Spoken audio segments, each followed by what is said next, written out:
राम राम जी तुमने सारा ने और किसे हो सब। मैं बिल्कुल ठीक ठाक हूँ और उम्मीद करती हूँ कि आप भी सब ठीक ठाक होगे। कहानियों का पिटारा चैनल पर आपका स्वागत है। इस चैनल पर मैं आपको हरियाणवी और हिंदी दोनों तरह की कहानियाँ सुनाऊंगी। तो आज की जो कहानी है वो है हिंदी कहानी, अकबर और बीरबल की कहानी, बाल पर सवाल। तो एक बार अकबर ने बीरबल से पूछा कि बीरबल, तुम तो जानकारियों का खजाना हो, तुम्हें बहुत सारी जानकारी है, मुझे एक बात बताओगे? तो बीरबल ने पूछा, हाँ जापना, यानी हाँ महाराज, बताओ क्या पूछना चाहते हो। मुझे अगर कुछ पता होगा तो मैं आपको ज़रूर बताऊंगा। तो अकबर ने बोला कि बीरबल ये बताओ, पूरे शरीर पर बाल होते हैं, अधिकांश हिस्से में, ज़्यादातर हिस्से में जो है शरीर पर बाल होते हैं, तो मेरी हथेली पर बाल क्यों नहीं है? बस मुझे हैरत होती है कि मुझे मेरी हथेली बिल्कुल खाली लगती है, इस पर अब बाल नहीं है, ऐसा क्यों?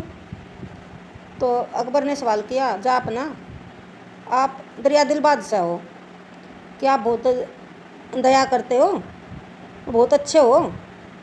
आप जब कभी भी आपके द्वार पर, आपके दरवाजे पर कोई भी मुसीबत का मारा आता है तब उसकी आप मदद करते हो, कि आपके जो दरवाजे पर अगर कोई मुसीबत का मारा हुआ होता है, कोई किसी पर मुसीबत आ जाती है, वो आता है तो आप उसकी मदद करते हो, सहायता करते हो, और जो जिनको ज़रूरत होती है उनको दान देते हो।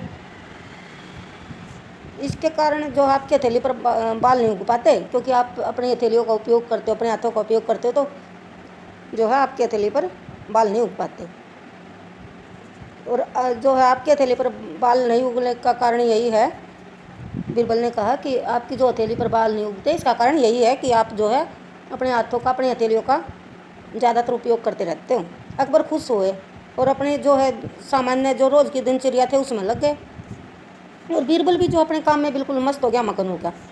कुछ दिन के बाद अकबर ने बीरबल से फिर एक दिन अचानक ही पूछ लिया, अरे बीरबल, तुम्हारी हथेली पर भी बाल नहीं है, इसका मतलब है कि तुम भी दानी हो, कि तुम्हारी जो हथेली है उस पर भी तो बाल नहीं है, तो इसका मतलब ये हुआ कि तुम भी दानी हो, मैं अकेला तो दानी नहीं हूँ। बीरबल को इस बात का अंदेशा था कि हाँ ये दिन ज़रूर आएगा और जो है अकबर उससे ये सवाल ज़रूर पूछेगा, इसलिए वो पहले तैयार था, पहले से उसने तैयारी कर रखी थी। उसने छूटते ही कहा, महाराज मेरी हथेली पर बाल नहीं होने का कारण दान देना नहीं है, दान लेना है, यानी मैं आपसे दान लेता रहता हूँ, तो मेरी भी हथेलियों का उपयोग होता रहता है। आप मुझे दरबार में छोटी छोटी बातों पर उलझने का, सुलझाने का अवसर देते हो, कि जब भी कोई उलझन आती है तो मुझे कहते हो कि आप इसको सुलझाओ, और मेरे जो है अगर मैं उसको सुलझा देता हूँ, उस पहेली को, उस समस्या को, तो आप जो है खुश होकर और मुझे इनाम देते हैं। आपसे इनाम लेते लेते जो मेरी हथेली इतनी अभ्यस्त हो गई कि इनाम बार बार ऐसा होता है कि इन हथेलियों पर बाल नहीं उग पाते, कि मैं इनाम लेता रहता हूँ, इस कारण मेरी हथेलियों पर भी बाल नहीं है। इसके कुछ दिन बाद दरबार में अकबर ने बीरबल से पूछा, बीरबल तुमने मेरी और अपनी हथेलियों पर बाल नहीं उगने का अंदेशा बता दिया, कारण बता दिया, आज तुम यह भी देखो कि मेरे दरबार में जितने भी दरबारी हैं उनमें से किसी की भी हथेली पर बाल नहीं है, ऐसा क्यों? बीरबल ने इस प्रश्न का उत्तर भी पहले से ही सोच रखा था।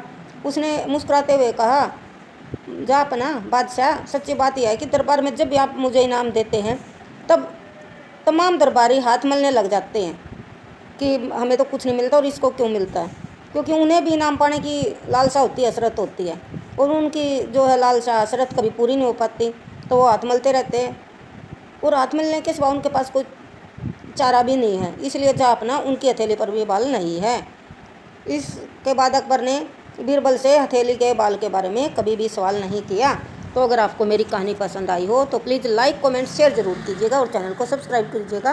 तो मिलते हैं जी नेक्स्ट वीडियो में, तब तक के लिए बाय बाय, टेक केयर।